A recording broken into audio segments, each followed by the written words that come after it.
Man, yes, sir. I'm trying to make the video quick. Know how I get though. So I've been slacking on content. I ain't really been making no videos lately, man. I gotta run it up. Maybe March. I can really get back on. I've been taking a little break. I ain't really, really. Well, since Super Bowl, I ain't dropped a video. Well, a real video, and then I've been slacking either way. I know I've been slacking. I decided to get back going. Maybe March heat back up. With spring ball, approaching. Either way, in the NFL all season and all that, Falcons draft. I'm gonna get back right. But either way, this is about a lot of Georgia fans I've seen. I ain't gonna talk about other people. Because I don't care what other people think about Georgia. Because they gonna talk regardless. Like, we could hire a good coach or coordinator. They still be like, oh, why they hire? That's just how fans is. But this is more of like the Georgia fans rant about Mike Bobo and all this, about how they didn't want him. You feel me? I personally thought it was gonna be Brian McClendon. I thought, well, it was gonna be Mike Bobo or Brian McClendon. I figured we weren't gonna get a coach, another offensive coordinator from the NFL maybe, but I know we're gonna, cause Kirby didn't have time to just keep on, wait 2 or 3 weeks and keep on playing this guessing game. I know he just on here and just signed somebody, that's already familiar with offense and players. I figured what he was gonna do, and he got Mike Bobo, his friend, true friend, close friend or whatever. Hopefully it'll work out. Hopefully, it wasn't like video of James Coley, because that was his friend too. He had to fire his friend. Either way, I think Mike Bobo actually, because when you watch him, he actually can be creative. That's the thing about Todd Monken.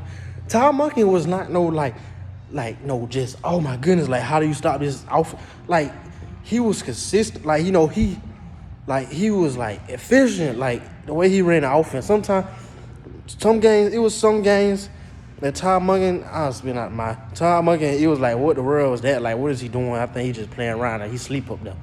He had other coaches calling the game, or he had Stetson Bennett calling the game. I don't know. But, and then some games, it's like, yeah, this offense is rolling, cooking, is, on schedule. It's like everything we call, we getting 7, 8 yards. You feel me?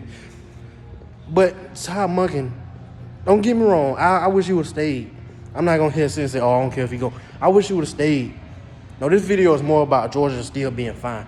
I wish he would have stayed. Yes, I ain't going to say, oh, I don't care if he left. No, I wanted him to stay. I want this three-peat.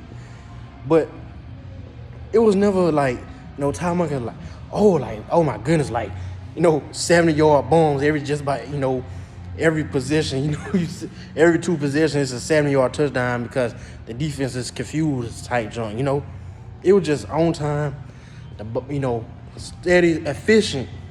Like, that's why I said 2021, I was like, Georgia don't have elite offense, but it's elite if you let them be.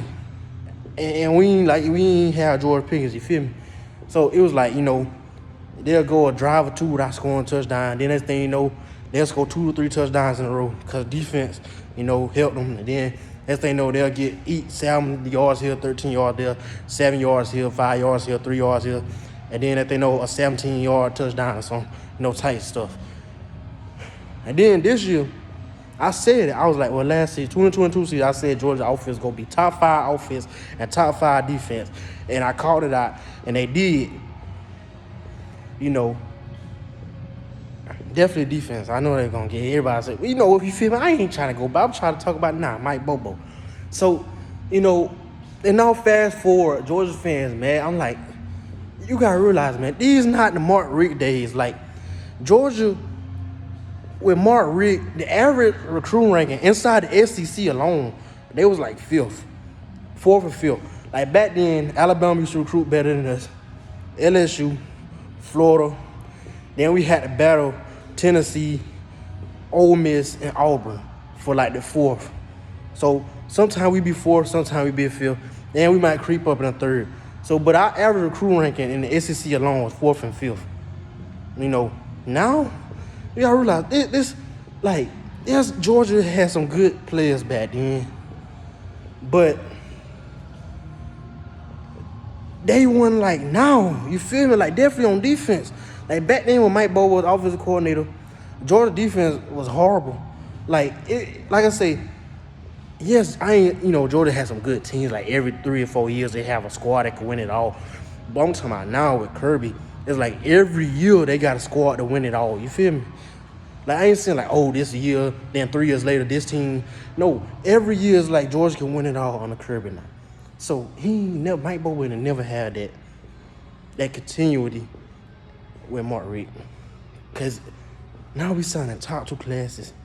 And it was a video about, I know Uncle Luce had a video about, it was some crazy what he said. Like, I watch Uncle Luce, but sometimes he say some crazy stuff. But he was like, oh, Georgia.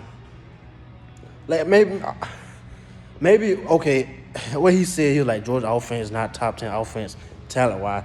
I mean, maybe if you take away the offensive lineman, yeah. But also you can't, offensive lineman, that's what make an offense go. You feel me? If you ain't got no offensive line, I mean, the quarterback gonna struggle, which just mean the wide receiver's gonna struggle. You feel me? So Georgia definitely have a top 10 talented offense. Definitely. You feel me? Like, it go down. I mean, wide receivers, like I say, the older wide receivers more talented. The younger wide receivers, they're a lot of 3-star. Like A.D. Mitchell was a 3-star, but A.D. Mitchell, he stayed back here. And then the COVID messed him up. So really, I feel like A.D. Mitchell would have probably been a 4-star most. Either way, you know what I'm saying? And Larry McConkey, he overachieved, which I figured he was gonna be good. But Jermaine Burton, he didn't stay at Georgia. He could have been a 2nd-round wide receiver, maybe possibly first, if he would have stayed and actually got the ball more, since they knew what his strength and weakness was. Either way, man, Georgia gonna be fine. I'm telling you, man, Georgia will be fine. And the schedule helps them, like with the three cook. I don't know if the schedule's gonna stay like that, but I'm pretty sure it is with the new quarterback situation now. So I'm saying Georgia gonna be fine. I'm talking more about it, but I mean, hopefully Tom can do well at the Ravens. But I'm telling y'all, man, don't get sidetracked about old Mike Bobo and this and that. I mean, cause he's still, in some seasons, it's the last 2 seasons, I mean, he put up some good numbers. I know all numbers ain't the same. Because like me, I don't care if you put 55 to 60 points on Toledo. And then we play, Auburn or South Carolina or Tennessee, or, a solid team, a Florida team. A solid team, you only can score 13 to 17 points. You feel me? Like, I don't care. You feel me? I don't care what you do against UAB and Toledo and Georgia Tech and Vanderbilt. You stat pad high on them. That's why like Ohio State does sometimes. Stat pad against high, so when you play good elite defenses or good defenses, it still make you look like in the 35 up range, 40 points range.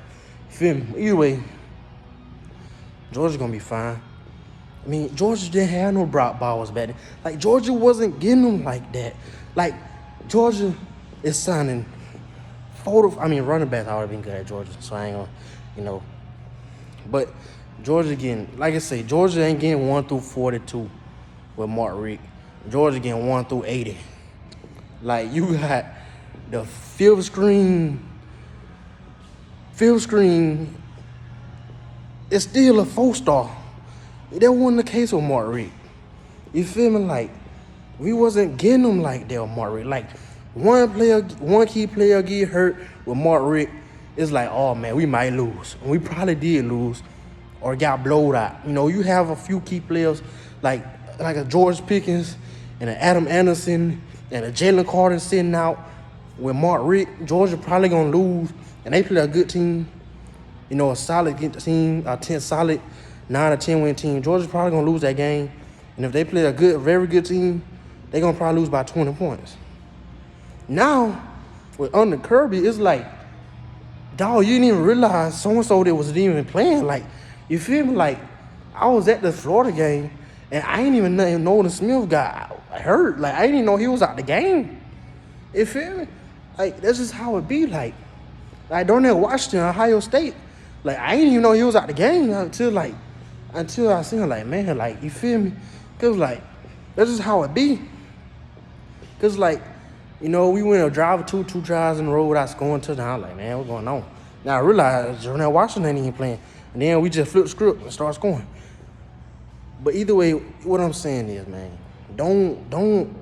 I mean, Ty Monken was very good. I wish he would stay, but come on, man. You got to at least give Mike Bobo a chance or any other coordinator a chance. Like, Georgia isn't the same program as it was back then. Like, now, like, Kirby got his way or no way on a highway. Like, you got everybody who play. You play for Kirby, bro. He wants you to play hard every single play. So, and then you got the defense to back it up. Man, I'm trying to end a video right here. I'm talking more about it, because I'm gonna end up being 15 minutes. Hey, man, I'm out.